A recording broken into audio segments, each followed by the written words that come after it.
Hello dear students. I hope आप सभी अच्छे होंगे। लेक्चर 3 स्टार्ट करते हैं। लेक्चर 3, होपफुली आपने होमवर्क कर लिया होगा। एक बच्चे ने डाउट पूछा था और आज मैं उससे रिलेटेड थ्योरी आपको बता दूंगा, तो बेटा डेफिनेटली आपसे वो डाउट बन जाएगा। तो हम थ्योरी वाले पोर्शन को आगे बढ़ाते हैं। और अब जो होमवर्क देंगे, मैंने टेलीग्राम चैनल पर आपको एक बुक सेंड की है, ब्लैक बुक करके होती है। अब जो होमवर्क दूंगा वो आपको उस बुक से दूंगा और उसका डिस्कशन तो मुझे कराना ही पड़ेगा। तो उसका डिस्कशन में डेफिनेटली आपको कराऊंगा और कुछ एक्स्ट्रा क्वेश्चंस भी देंगे। अगर उसमें कुछ डाउट होगा तो आप कमेंट करके वो हम आपस में डिस्कस कर सकते हैं। That is not the big issue. Okay, तो नेक्स्ट जो टॉपिक है बच्चों, दैट इज नॉर्मल। थोड़ा सा नॉर्मल के बारे में जानकारी समझते हैं कि किसी भी सर्कल के लिए नॉर्मल क्या होगा।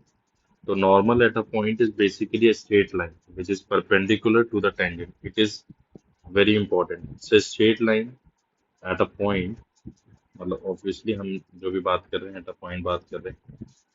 तो एट अ पॉइंट एक स्ट्रेट लाइन है which is perpendicular to the tangent at that point. Tangent at that point यानी कि अगर एक सर्कल लेता हूँ और लेट्स से मैंने एक पॉइंट लिया पी, तो पी पर जो आपने टेंजेंट ड्रॉ करी है उसी के नॉर्मल क्या कहलाएगी। और पी पर जो टेंजेंट डाली उसी के नॉर्मल जो लाइन होगी उसी को हम क्या बोलेंगे, नॉर्मल। और सिर्फ नॉर्मल नहीं, नॉर्मल तो बच्चों बहुत हो सकती हैं। ये भी वो नॉर्मल है, ये भी नॉर्मल है, ये भी नॉर्मल है, ये भी नॉर्मल है। ये वाली लाइन को हम नॉर्मल बोलते हैं सर्कल चैप्टर के अंदर, ये वाली लाइन। ओके, क्योंकि ये भी किस पॉइंट से पास हो रही है, पॉइंट सी से। तो ये बात समझना बहुत ज्यादा इंपॉर्टेंट है। तो इसका इक्वेशन बहुत आसानी से लिख सकते हैं कि मानिए, पॉइंटर्स में ही बात कर लेता हूँ कि अगर सर्कल का इक्वेशन है let's say x square plus y square plus 2gx plus 2fy plus c equal to 0। तो आप अब जानते हैं कि सेंटर क्या हो जाएगा, minus g comma minus F. Correct है। तो इस पॉइंट पर बात करते हैं। तो इस पॉइंट पर अगर बात करें x1 कॉमा y1, तो मैंने आपको टेंजेंट निकालना तो सिखा दिया, टेंजेंट। लेकिन आप यहाँ से स्लोप लिख सकते हो ना बेटा, ये इसके परपेंडिकुलर है। तो स्लोप बता दीजिए कितना होगा। तो स्लोप हो जाएगा y1 plus f upon x1 plus g. Right. तो इक्वेशन हो जाएगी नॉर्मल स्ट्रेट लाइन में जो हम पढ़ते हैं, क्योंकि है तो स्ट्रेट लाइन है तो पॉइंट स्लोप फॉर्म यूज कर ले रहा हूँ। तो y minus y1 slope x minus x1, ये इक्वेशन बन जाएगी किसकी, नॉर्मल की एट दैट पॉइंट। करेक्ट। अगर ऐसे ही दूसरा पॉइंट है, इसको समझने की जरूरत है। मान लो if minus g comma minus f हमारा ओरिजिन हो जाए, यानी कि सर्कल कौन सा हो, x square plus y square बराबर आर स्क्वायर। तो इक्वेशन कितनी सुंदर होगी आप सोच के देखो। तो हम इक्वेशन क्या मानेंगे, y माइनस y1, आप समझना जरा, is equal to y1 upon x1, x minus x1। इसको अगर मैं सिंप्लीफाई करूं तो x1 y minus x1 y1, y1x minus y1x1, इससे ये शहीद हो गया। तो y अपॉन y1 और x अपॉन x1, कितना बेहतरीन इक्वेशन निकल कर आया, जो हम बहुत आसानी से इसको मेमोराइज कर सकते हैं। करेक्ट है। तो डेफिनेटली मैं चाहूंगा कि ये वाला पॉइंट आपको याद हो। अच्छा, अगर मैं यहाँ पर अगर पैरामेट्रिक के पॉइंट से बात कर लूँ कि मान लो सर्कल ले लेते हैं अपन, x square plus y square बराबर ए स्क्वायर मान लो, और कोई पॉइंट ले लिया पी, ए कॉस टी कॉमा ए साइन टी। तो ये बच्चों क्या हो जाएगा, टेंजेंट, और ये क्या हो जाएगा, नॉर्मल। ठीक है। तो मैं इसकी इक्वेशन कैसे लिखूं, तो बहुत आसानी से, जैसे अभी डिस्कस किया, तो x अपॉन x1 और y अपॉन y1 यही सिखाया है। तो x अपॉन ए कॉस थी और y upon a sine t, इससे ये समाप्त। तो मैं बोल सकता हूँ x sine t minus y cos t बराबर 0। याद रह जाएगा तो कोई नुकसान हमारे शरीर को नहीं होने वाला। ठीक है क्या? तो जैसे कि अगर एक क्वेश्चन ले लें बेसिक सा, find the equation of normal. Normal के इक्वेशन निकालना है। सर्कल का इक्वेशन ले लेते हैं, सर्कल ले लेते हैं, x square plus y square minus 5x plus 2y minus 28 equal to 0, और पॉइंट ले लेते हैं एट पी 5,6। ठीक है, तो डेफिनेटली ये जो पॉइंट है ये सर्कल पर अवेलेबल होना चाहिए। ठीक है, तो बच्चों सेंटर क्या हो जाएगा, डायग्राम की भी जरूरत नहीं पड़ेगी। सेंटर क्या हो जाएगा, 5/2 कोमा -1। तो हम स्लोप निकाल लेते हैं डायरेक्ट, क्योंकि हमें पता है नॉर्मल, सर्कल का जो नॉर्मल होगा बच्चों, ये बहुत इंपॉर्टेंट है ये समझना कि सर्कल का जो नॉर्मल है वो पास कहाँ से होना है, सेंटर से ही होना है। ठीक है ना, बेसिक प्रॉपर्टी है यार। अगर कोई कॉर्ड भी होती है यहाँ पर तो भी ये 90 डिग्री होता है। अब ये कॉर्ड जिस दिन शिफ्ट होते होते इसकी एक्सट्रीम कंडीशन क्या है, ये टेंजेंट बन गई, तो प्रॉपर्टी थोड़ी ना गई है अभी, प्रॉपर्टी सर्वे सर्वा है, हमेशा जीवित रहेगी। ठीक है, तो मैं यहाँ बोल सकता हूँ कि स्लोप हो जाएगा 6+1/5 - 5/2, तो ये हो जाएगा 7/5/2, दैट इज 14/5। तो इक्वेशन हो जाएगा बच्चों, नॉर्मल का इक्वेशन हो जाएगा y, आप ऐसे ले लो, y-6 equals to slope 14/5 x-5। Clear है? जैसे अगर मैं आपसे बोलूं, लेट से एक दूसरा क्वेश्चन समझते हैं। मैंने आपको बोला कि एक स्ट्रेट लाइन है, एक स्ट्रेट लाइन है, लेट से ax प्लस बी वाई बराबर 2। यहाँ पर समझना ए बी क्या है, इक्वल टू 0, और ये स्ट्रेट लाइन टच कर रही है सर्कल को, टचेस द सर्कल। मेरी भावनाएं समझने की कोशिश करें। टचेस द सर्कल, और सर्कल दिया है x square plus y square minus 2x equal to 3, and is normal to the circle, normal to the circle. कौन सा सर्कल बच्चों, x square plus y square minus 4y equal to 6। तो मुझे ए की और बी की वैल्यू बता। मैंने क्या कहा, वापस से बात करता हूँ। ये जो सर्कल मुझे दिया है, कौन सा वाला सर्कल, सॉरी, ये वाला जो सर्कल मुझे गिवन है, इस सर्कल की तो टेंजेंट है, बना लेता हूँ। इस सर्कल का क्या है, टेंजेंट, तो इसका सेंटर में लिख पाऊंगा, दैट इज 1,0। तो इसकी तो क्या बन रही है, टेंजेंट। ठीक है साहब, कोई दिक्कत नहीं है। और दूसरा वाला जो सर्कल है जिसका सेंटर है 0,-2, जिसका 0,2, जिसका सेंटर क्या है 0,2, उसकी तो नॉर्मल है, मतलब कि यहाँ होगा वो सर्कल 0,2। इसका क्या है बच्चों, नॉर्मल। करेक्ट है क्या बात? तो आपको आपको बताना है, इक्वेशन ए और बी की वैल्यू बतानी है। तो देखो, एक बार डायग्राम बन गया तो होपफुली सारी चीजें क्लियर हो जाती है। टेंजेंट की कंडीशन मैं आपको बता चुका हूँ, पी बराबर आर। टेंजेंट की कंडीशन क्या है, पी बराबर आर। तो यहाँ से कोई मुझे आर की वैल्यू बता दे, तो मेरे हिसाब से तो हो जाएगा 1+0, यानी 1 का स्क्वायर ही ले रहा हूँ मैं मन में, और माइनस माइनस यानी कि +3, तो आर की वैल्यू हो गई 2। तो परपेंडिकुलर अगर मैं ड्रॉप कर दूं 1,0 से, तो P जो है वो 2 के बराबर होना चाहिए, और P की जो वैल्यू है वो होगी a plus b into 0 - 2 upon √a² + b²। यानी कि ये बन गया a-2 का mod is equal to 2 times √a² + b²। Correct है? अच्छा, साथ साथ क्योंकि ये दूसरे वाले सर्कल इस सर्कल का क्या है, नॉर्मल है, यानी कि ये इसके सेंटर से पास होना ही बनता है। तो हम इसको पास करा देते हैं यहाँ पर। तो ए 0,2 को लाई करवा दे इस गिवन लाइन पर, तो a इंटू 0, 2 इंटू बी बराबर 2। तो बी की वैल्यू हंसते खेलते कितनी आ गई, 1। डन है, बी की वैल्यू 1 आ गई। तो मेरे हिसाब से अगर मैं यहाँ पर बी को 1 रखूं तो आगे का मामला मैं सेटल कर सकता हूँ। तो 2 टाइम्स √a², 2 टाइम्स √a² करके वैल्यू आ जाएगी a² + 1। राइट, अब दोनों तरफ स्क्वायर करवा दीजिए, दोनों तरफ स्क्वायर कर दे तभी मॉड सॉल्व होगा। तो ए स्क्वायर प्लस 4 - 4a, यहाँ हो जाएगा 4 टाइम्स ए स्क्वायर प्लस 1। करेक्ट है। तो ये बच्चों ये बन जाएगा 4a² में से a स्क्वायर गया तो a² प्लस 4 कैंसिल होते दिख रहा है मुझे, तो माइनस का यहाँ पर माइनस उधर गया तो +4a। तो a की वैल्यू या तो 0 होगी और या तो a की वैल्यू क्या होगी -4/3। मुझे सवाल में ही गिवन है कि a और b 0 नहीं हो सकते, इसलिए ये रिजेक्ट हो गया। तो राइट आंसर इज -4/3। तो a की वैल्यू आई -4/3 और b की वैल्यू आई 1। होपफुली इस एग्जाम्पल ने आपकी थोड़ी सी आंखें खुली हुई। करेक्ट है। आगे बढ़ते हैं अगला कॉन्सेप्ट पर। मेरा पर्पस ये है कि मैं थ्योरी आपको ऐसी बता दूं कि आपसे सवाल बन गए। अगला जो पर्पस है that is chord of contact. अगला जो पर्पस है वेरी इंपॉर्टेंट। पहले मैं आपको समझा दूं कॉर्ड ऑफ कॉन्टैक्ट क्या है। और मैं जिसकी बात बोल रहा था बच्चों टी बराबर जीरो, टी बराबर जीरो का जादू पूरे सर्कल पे चलता है।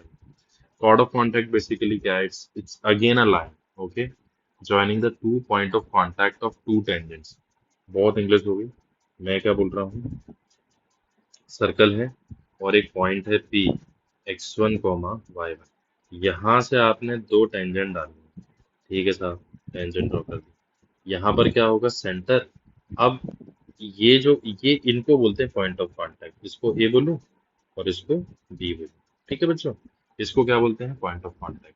तो ए और बी से बनने वाली जो कॉर्ड है इसको इससे बना देता हूँ। ये क्या है बच्चों, COC यानी कि कॉर्ड ऑफ कांटेक्ट।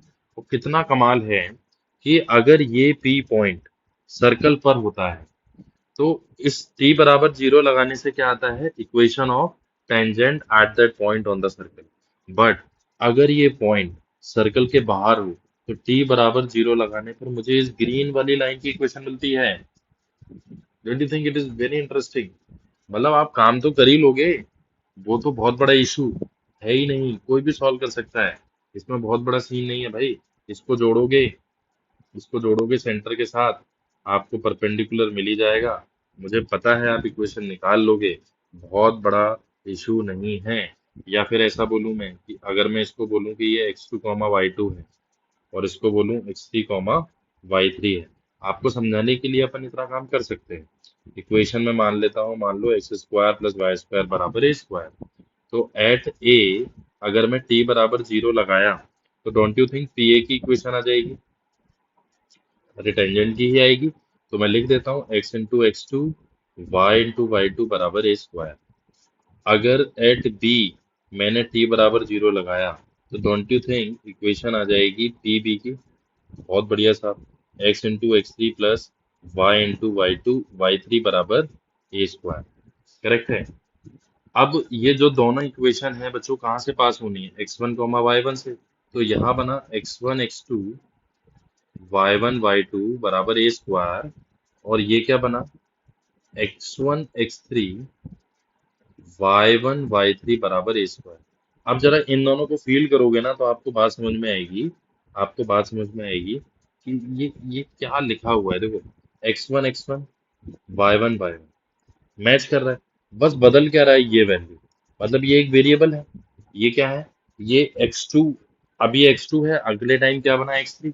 तो मैं अगर इसको कंबाइन करके x1 x और y1 y बराबर a² लिखूं तो 100% ये एक स्ट्रेट लाइन की इक्वेशन है, कोई छोटा सा बच्चा ही बता सकता है। और इस स्ट्रेट लाइन को पास कराने वाले जो पॉइंट है वो x2 y2 और x3 y3 है। तो आप खुद सोचो बच्चों, ऐसी कौन सी स्ट्रेट लाइन है जो x2 y2 and x3 y3 से पास हो रही है। मुझे तो बस ये ग्रीन वाली लाइन दिख रही है। बस यही कॉन्सेप्ट है कि t बराबर 0 लगाने पर मुझे ग्रीन लाइन की इक्वेशन यानी कि कॉर्ड ऑफ कॉन्टैक्ट पता चल जाता है। कितना इंटरेस्टिंग है, मतलब मेरे को तो खूब मजा आता है ऐसी बातें करने पर। चलिए ऐसे ही आगे बात करते हैं। इसमें बहुत बढ़िया बढ़िया सीन होता है। मैं वापस से एक बार डायग्राम बनाता हूँ। इस डायग्राम के बारे में बच्चों आप जितना कुछ जान सकते हो ना उतना आपकी सेहत के लिए अच्छा है। पी x1, y1, ये एक टेंजेंट ड्रॉ करा, ये एक टेंजेंट ड्रॉ किया, इसको तो P बोल दिया। Let's say this is G1 and this is G2। यहाँ सेंटर है, ये परपेंडिकुलर होगा, आप सब जानते हैं। और इसको मैं कनेक्ट कर दूं करेक्ट है? आपको पता होना चाहिए ये भी थीटा होगा, ये भी थीटा होगा, राइट? अब एरिया भी कभी कभी पूछ लेते हैं बच्चों, 90 डिग्री है, यहाँ से सर्कल भी पास हो सकता है, बहुत सारी चीजें हैं। पहले बात करते हैं कि अगर मुझे T1 T2 की लेंथ निकालनी हो, इसका मतलब मैं आपसे जानना चाह रहा हूँ, अगर मुझे इस कॉर्ड की लेंथ निकालनी है, T1 T2 की लेंथ निकालनी है, तो कैसे काम करूंगा? तो बच्चों याद रखना, जो ये भी रेडियस है, ये भी रेडियस है, ये दोनों क्या होने वाले हैं? बराबर ही होने वाले हैं, ठीक है? तो लेंथ ऑफ T1 T2 ये हमसे पूछ लिया जाता है, लेंथ ऑफ T1 T2, ठीक है? और क्या पूछा जाता है? और आपसे बोल दिया जाता है कि जो एरिया बन रहा है ना, कौन सा? पेयर ऑफ टेंजेंट्स और कॉर्ड ऑफ कॉन्टैक्ट, मतलब कि area of triangle P T1 T2, ये बड़े कमाल का होता है। एक पेयर ऑफ कॉन्टैक्ट के बीच का जो एंगल है, angle between pair of contact, यानी कि मैं इस एंगल की बात कर रहा हूँ, ठीक है? तो एंगल पूछ लिया जाता है T1 P T2, करेक्ट है? कभी कभी जो अभी मैं जिस सर्कल की बात कर रहा था, तो equation of circle circumscribing the triangle P T1 T2, इसका मतलब क्या पूछ लिया जाता है कि circum circle of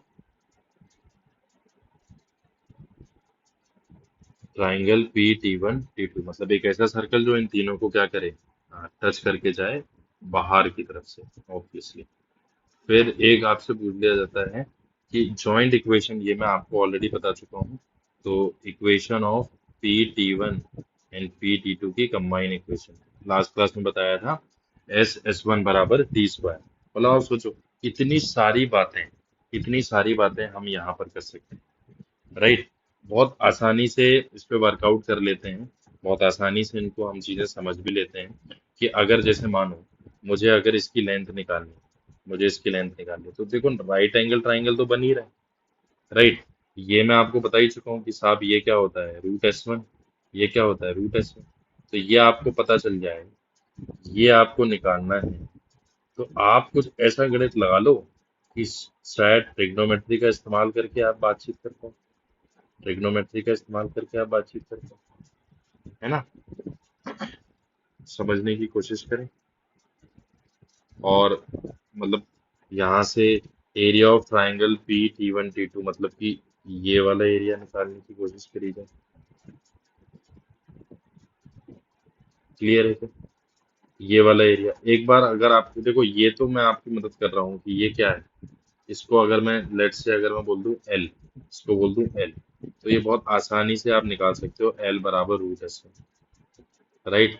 last class में इसकी बात करी थी। और ये भी बराबर ही होगा बच्चों, ये भी √S1। तो आपको नहीं लगता कि एक बार आपने ये हाइट निकाल दी, एक बार आपने सॉरी ये बेस निकाल दिया, ये बेस निकाल दिया, तो बस ये लेंथ आपको पता चल जाए, ये लेंथ आपको पता चल जाए तो आपको एरिया पता चल जाएगा, राइट? ये भी एक तरीका है एरिया निकालने का, ओके? और अगर जैसे एंगल, यहाँ पर एंगल की बात कर रहे हैं, अगर एंगल हम निकाल लेंगे तो भी बात हो जाएगी, ठीक है? मैं इस पे आपकी मदद कर दूं, सर्कम सर्कल पे of triangle P T1 T2, ये मैं अभी आपको ये तीनों वर्कआउट मैं आपको घर पे करने के लिए दे रहा हूँ। नेक्स्ट जो क्लास होगी, लेक्चर जैसे ही स्टार्ट करेंगे, हम इन पर ही वर्क करेंगे, क्योंकि ये डुएबल है, इस पे मैं फॉर्मूले पे नहीं जाना चाहता, अदरवाइज मैं फॉर्मूले इनके लिखवा सकता हूँ, बट मुझे लगता है कि फॉर्मूले किसी काम के नहीं होते। कि जैसे इसका जो फॉर्मूला चलता है वो क्या होगा, 2√S1 R upon √R² plus L², ठीक है? आर आप समझ रहे हैं क्या है, बहुत आसानी से ये काम हो जाता है, लेकिन आप ये खुद निकालने की कोशिश करें, आई थिंक तो ज़्यादा क्लियर हो जाएगा। जैसे एरिया का भी फॉर्मूला मार्केट में चलता है ना? यहाँ से भी फॉर्मूला, चलो मैं आपको इसको सवाल की तरफ लिख दिया ना, तो आपको यही प्रूव करना है, आप यहाँ से ऐसे समझो, लेकिन क्योंकि एक्सप्रेशन लिखे हैं तो आपको इससे बात से समझ में आ चुकी होगी। ये बच्चों ये समझ लो जरा, सर्कम सर्कल कैसे निकाले, भाई आप जरा सोच के देखो, यहाँ पर ये 90 डिग्री बना रहा है, इसका मतलब ये एंड पॉइंट्स है, ये भी 90 डिग्री बना रहा है, इसका मतलब यहाँ से 100% एक सर्कल पास हो ही रहा है, और वो सर्कल कोई ऐसा वैसा सर्कल नहीं है, उसमें ये दो पॉइंट क्या है उसके, एंड पॉइंट्स, डायमीटर्स के क्या है, एंड पॉइंट्स। तो बहुत आसानी से हम इसकी इक्वेशन लिख सकते हैं डायमेट्रिक एंड पॉइंट्स लगा के, मैं यहाँ लिख देता हूँ, डायामेट्रिक एंड पॉइंट्स वाला थ्योरी लगा देंगे। तो ये इसको ले लूं minus g comma minus F. तो एक पॉइंट हो गया minus g comma minus F और एक हो गया x1 y1। तो एक तो लिख दो x की क्वाड्रेटिक और एक लिख दो y की क्वाड्रेटिक। ये ऐसे सिखाया था, ठीक है। तो ये आपका पार्ट डन हो जाएगा। ये मैं आपको लास्ट क्लास में बता चुका हूँ, S1 बराबर टी स्क्वायर। जो भी आप S1 निकालो टी निकालो, सब पॉइंट P की मदद से निकालना, तो आपको आसानी होगी, ठीक है। ये तीन पार्ट आप करिएगा।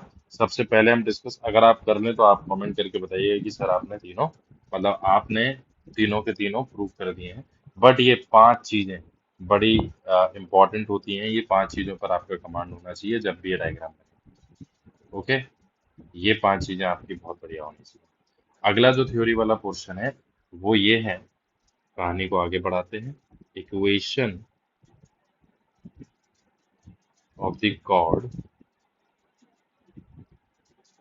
with a given middle point, with a given middle point। इसको भी याद रखें आप बच्चों, t बराबर s1। आप सवाल की तरह ले सकते हैं, बहुत बड़ा इशू नहीं है। t बराबर s1 की तरह आप याद रख सकते हैं। देखो आपको बात ही तो करनी है, मतलब क्या बोल रहा है, एक सर्कल है, ठीक है। आपको एक ऐसी कॉर्ड की इक्वेशन बतानी है जिसका मिड पॉइंट आपको गिवन हो बच्चों, जिसका मिड पॉइंट आपको गिवन हो। लेट से मैं मिड पॉइंट ले लेता हूँ x1 कॉमा वाई। जरा सोच के देखो, अगर आपको इसकी इक्वेशन निकालनी है, इसको मैं थोड़ा सा उधर बनाता हूँ, x1 comma x1 comma Y.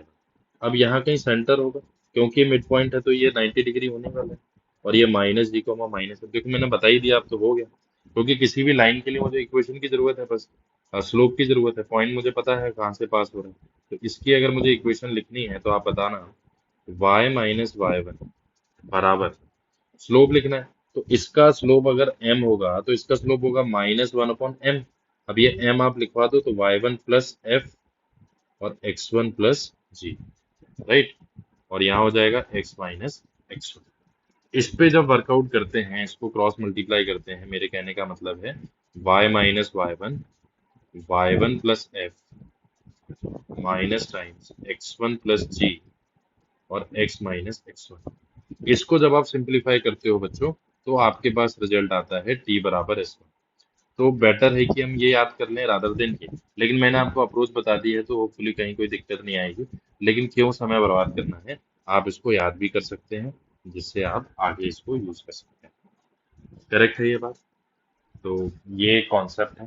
देखिए जब ब्लैक बुक का डिस्कशन करेंगे ना तो कंप्लीट हमारे क्वेश्चन ही क्वेश्चन चलेंगे।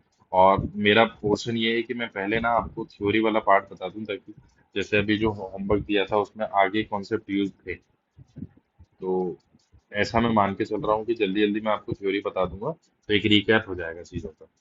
अगला बेटा बात करते हैं डायरेक्टर सर्कल। डायरेक्टर सर्कल क्या होता है? Director circle, it is the locus of point of intersection of two perpendicular tangent. इसका मतलब अगर एक सर्कल है तो जब आप दो परपेंडिकुलर टेंजेंट यहाँ से ड्रॉ करेंगे, तो वो जो पॉइंट ऑफ इंटरसेक्शन होगा वो जिस हिसाब से मूव करेगा उसको क्या बोलते हैं? Director circle. उसको क्या बोला जाता है? बहुत आसानी से डायरेक्टर सर्कल, ठीक है। अब चाहे तो हम पेयर ऑफ टेंजेंट, हम यही तो बोल रहे हैं, जो पेयर ऑफ टेंजेंट है वो क्या हो रहे हैं? 90 डिग्री पर हो रहे हैं। तो यहाँ पे पेयर ऑफ स्ट्रेट लाइन वाला कॉन्सेप्ट यूज हो जाता है बच्चों। पेयर ऑफ स्ट्रेट लाइन कि एंगल बिटवीन, अगर दो लाइंस दो लाइंस के बीच में अगर एंगल 90 डिग्री है, तो ए प्लस बी की value zero. A plus b यानी कि coefficient of x square plus coefficient of y square zero. अब मैंने ये थोड़ी कहानी पेयर ऑफ स्ट्रेट लाइन की कर ली है। अगर आपको याद ना आए तो पहले सर्च कर लेना भाई कि पेयर ऑफ स्ट्रेट लाइन में आप एंगल कैसे निकालते हो। तो मैं तो आपको ये डायरेक्ट बता रहा हूँ कि आप पी ए और पीबी की इक्वेशन लिख लो, इसको मूविंग पॉइंट को एक्स कॉमा वाई मान लो, SS1 बराबर टी स्क्वायर। और वहां से मैथमेटिकली आपको सिर्फ ये काम करना है, कोएफिशिएंट ऑफ एक्स स्क्वायर और कोएफिशिएंट ऑफ वाई स्क्वायर को जीरो रखना है। मैथमेटिकली ये फिट हो जाएगा। और जो इक्वेशन बच्चों निकल कर आएगी वो इक्वेशन आएगी ये, √2a का होल स्क्वायर। वो इक्वेशन क्या निकल कर आएगी? √2a का होल स्क्वायर। तो आप ये याद रखना कि जो डायरेक्टर सर्कल है उसका सेंटर भी क्या है, वही सेंटर है जो एक्चुअल सर्कल का सेंटर है, लेकिन जो रेडियस है डायरेक्टर सर्कल की वो क्या हो रही है, √2 times the radius of circle, √2 times the radius of circle. तो इट इज समथिंग जो आपको याद होना चाहिए, आपको पता होना चाहिए। ठीक है, आई होप ये बात समझ में आ गई। देखो क्या होगा, ऐसे बहुत सारे टेंजेंट डाले जाएंगे, ऐसे परपेंडिकुलर टेंजेंट है ना। उन सारे पॉइंट्स को जब आप कलेक्ट कर रहे हो तो एक सर्कल बन रहा है, ये आपने प्रूव करा है। और वो जो सर्कल है उसका रेडियस क्या है, एक्चुअल सर्कल का, अगर एक्चुअल सर्कल का रेडियस अगर ए है तो इसका रेडियस कितना होगा, √2a। इसको आप इंस्टेंट मानकर भी ऐसे सॉल्व कर सकते हैं। ठीक है, तो डायरेक्ट सर्कल की कहानी क्लियर हो जाएगी। पोल पोलार, अगर पोल पोलार अपन अगली क्लास में ले लेंगे। अगली क्लास में मैं आपको पहले तो जो क्वेश्चन मैंने दिए हैं तीन प्रूफ करने को, वो पोल पोलार पे बात करूंगा, और बात करूंगा फैमिली ऑफ सर्कल्स पे, बात करूंगा फैमिली ऑफ सर्कल्स पे। जैसे ही ये थ्योरी खत्म होगी, फिर मैं जो होमवर्क दे रहा हूँ ब्लैक बुक का, जितना भी मैं होमवर्क दूंगा बच्चों ब्लैक बुक का, वो मैं पूरा का पूरा डिस्कस करूंगा। अ, आप उसकी चिंता मत करिए।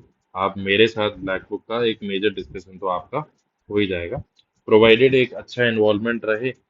मैंने मतलब मेरी चाहत ये थी कि एक बेसिक जो होता है कि कुछ पर्टिकुलर नंबर्स ऑफ लाइक्स, कुछ particular numbers of comments continue आते रहे, ताकि एक टीचर का जो मोटिवेशन है वो बना रहे और वो चीज़ों को आगे बढ़ाता रहे। ठीक है, आगे वाले मैं टॉपिक बता दूं आपको, फैमिली ऑफ सर्कल्स बहुत इंपॉर्टेंट है। होमोजेनाइजेशन कॉन्सेप्ट पर भी बात करूंगा मैं। फिर मैं उसके बाद डीसीटी यानी डायरेक्ट कॉमन टेंजेंट, और टीसीटी यानी ट्रांसवर्स कॉमन टेंजेंट, जिसका सवाल वो अच्छी से नहीं बना है, तो ये भी मैं बात करूंगा। और अगले लेक्चर में मैं ये चारों बातें आपको बताने वाला हूँ, और angle of intersection of to circles पे भी मैं बात करने वाला हूँ। ठीक है, और फिर एक क्लास में थ्योरी की लूंगा, रेडिकल एक्सिस वाली। तो उससे क्या होगा, अपना थ्योरी वाला पोर्शन कवर हो जाएगा। फिर मैं कंटिन्यू कोशिश करूंगा, सवाल सवाल सवाल सवाल, ब्लैक बुक के करीबन हम 10-15 क्वेश्चन रोज सॉल्व करेंगे। तो इससे क्या होगा ना, आपका थ्योरी वाला पोर्शन तो कवर हो गया, राइट। अब मैं मतलब बिना किसी फिक्र के आपको सवाल दे सकता हूँ और उनको सॉल्व कर सकता हूँ, इसलिए मेरी अभी कोशिश ये है कि मैं जल्दी जल्दी आपको थ्योरी वाला पोर्शन आपको कंप्लीट करा दूँ। ठीक है बच्चों, चलिए नेक्स्ट क्लास में मिलते हैं। टिल देन आप ये थ्योरी कवर कर लीजिए, जितना आपको सिखाया है आप इस पे ध्यान दे दो। मैं लास्ट में क्या करूंगा, मैं ये पूरा पोर्शन ना ये शेयर कर दूंगा टेलीग्राम पर, आप इसकी चिंता मत करें। आप अभी जितना लिख सकते हैं, जितना रिवाइज कर सकते हैं शॉर्ट नोट्स के फॉर्म में, आप उतना काम करें। ओके, चलिए, बाय बाय बच्चों।